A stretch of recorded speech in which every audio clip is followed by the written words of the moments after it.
Oke, halo semuanya. Pada materi video selanjutnya ini saya akan membahas mengenai perbandingan vektor dan koordinat, masih pada materi vektor. Nah, jadi kalau di perbandingan vektor dan koordinat ini, kita sebenarnya melakukan perbandingan dari dua buah vektor untuk menemukan vektor yang baru. Jadi ilustrasi gambarnya seperti ini. Misalkan saya punya vektor A dan vektor B. Anggaplah ini adalah vektor A, kemudian ini adalah vektor B. Nah, selanjutnya di sini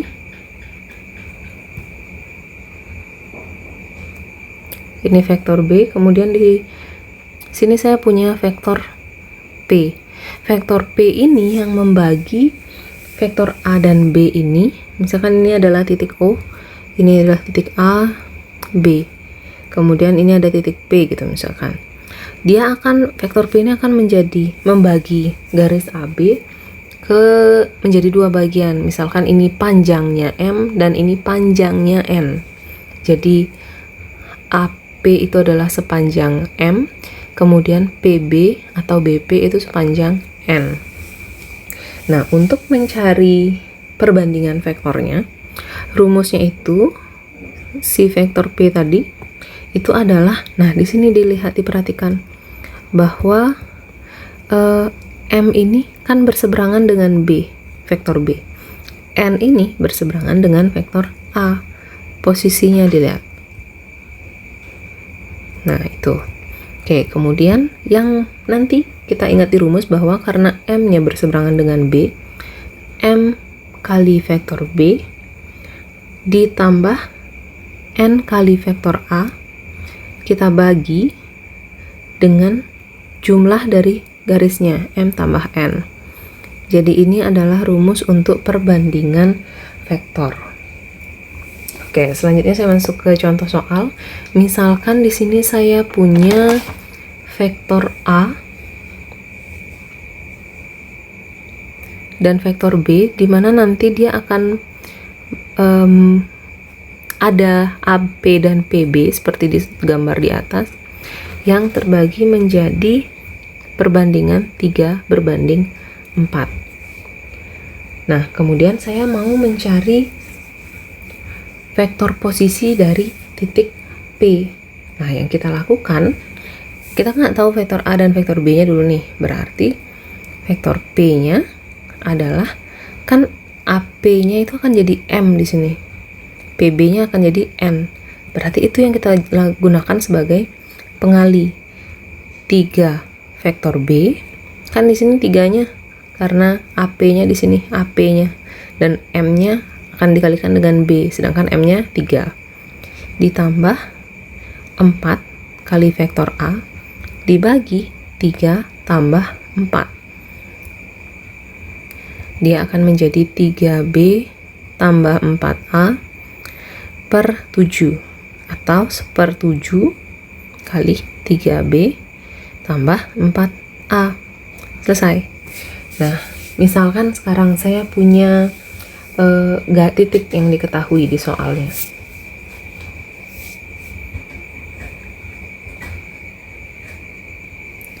Misalkan saya punya titik A, itu koordinatnya -2,1, kemudian titik B koordinatnya 4, -3. Kita mau mencari vektor koordinat dari titik P apabila kita tahu bahwa perbandingannya AP berbanding PB itu adalah 3:-1. Dibayangkan lagi posisinya kalau sudah seperti di gambar di atas itu. Berarti yang kita cari pertama itu adalah nilai X-nya. Nanti kan koordinat titik P itu kan akan koordinatnya X, Y. Nah, ini yang kita cari sekarang. Pertama kita cari X-nya dulu. X-nya kita kan punya 3 dan -1, sedangkan X2-nya kita punya 4, X1-nya kita punya -2. Berarti 3 kali 4 ditambah min 1 kali min 2. Yang harus dilakukan di sini adalah kalau kamu ketemu X itu dengan X, nanti Y dengan Y. Dan perbandingan yang diajak itu yang berbalikan. 3-nya dengan B, min 1-nya dengan A nanti. Oke, selanjutnya di sini tinggal dihitung, dibagi dengan jumlahnya 3 tambah min 1.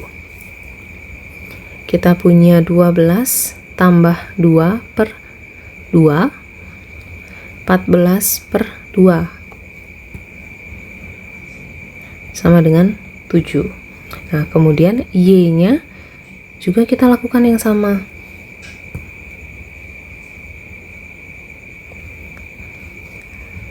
Tiga kali, ambil Y-nya sekarang. Kalau tadi X-nya 4, berarti Y-nya min 3. Min 3 tambah min 1 kali Y-nya, kalau tadi X-nya 2, berarti sekarang Y-nya 1. Dibagi dengan 3 tambah min 1. Min 9 min 1 per 2. Min 10 per 2 min 5. Jadi nanti koordinat P-nya atau X, Y-nya akan menjadi 7, min 5. Selesai. Oke, selanjutnya saya ke hasil kali skalar 2 vektor. Nah, di sini di hasil kali skalar 2 vektor, rumusnya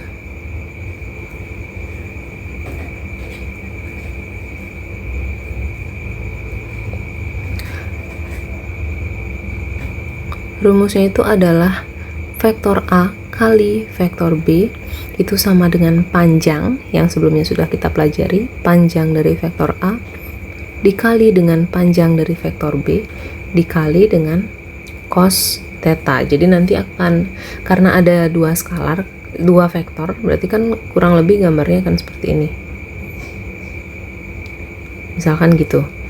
Misalkan ini vektor A dan vektor B, maka kan akan ada sudut pembentuk, sudut yang terbentuk nih di sini. Sudutnya ini adalah theta. Nah, itu yang akan kita masukkan ke nilai cosnya nanti. Kemudian itu kan untuk hasil kalinya. Nah, hasil kali skalar 2 vektor di ruang 2 dan ruang 3 itu nanti sama konsepnya, tinggal ditambah Z saja nanti. Kalau tidak diketahui sudutnya, kita bisa pakai, kalau misalkan di ruang 2 itu kan kita punya X1, Y1 dan X2, Y2 kan gitu. Kalau hasil kali skalar yang bisa kita lakukan adalah X1 kali X2 tambah Y1 kali Y2. Artinya di ruang 3 yang nanti X1, Y1, Z1 dan X2, Y2, Z2, kita akan ketemu hasil kali skalarnya adalah X1 kali X2 tambah Y1 kali Y2 tambah Z1 kali Z2. Konsepnya gitu. Tinggal tambahkan Z saja nanti.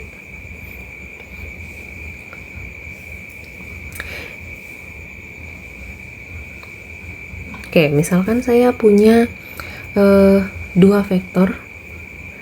Vektor A itu, ini sudah diketahui panjangnya masing-masing. Vektor A itu panjangnya 10, kemudian vektor B itu panjangnya 14.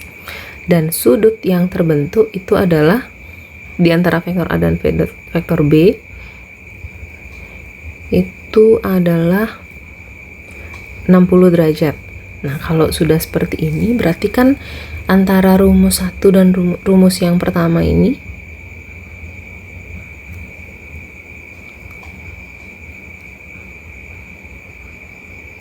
dan rumus yang bawahnya atau bawahnya yang ruang 3 itu kan kita bisa pakainya yang pertama karena diketahuinya hanya panjang dan sudutnya. Ya sudah, tinggal dimasukkan vektor A kali vektor B itu sama dengan panjang A kali panjang vektor B kali cos 60 panjang A-nya kita punya 10. Karena di soal ini sudah panjang, jadi nggak perlu dihitung lagi ya. Perhatikan soalnya, kalau sudah panjang vektor, nggak usah dicari lagi nilainya. Langsung masuk, kali 14 kali cos 60. Cos 60 itu kan setengah, berarti kali setengah. Nah, kalau di sini biasanya kalian akan menyederhanakannya 10, 14, dan 2. Jangan. Jadi, yang kita lakukan sebenarnya kan 10 kali 14 baru dibagi 2. Berarti kalau mau disederhanakan, sederhanakan salah satu aja. 14-nya misalkan dibagi 2, kita punya 7. 70. Jadi hasil kali skalar dari vektor A dan vektor B itu adalah 70. Nah, selanjutnya kalau misalkan bentuk lain dari soalnya,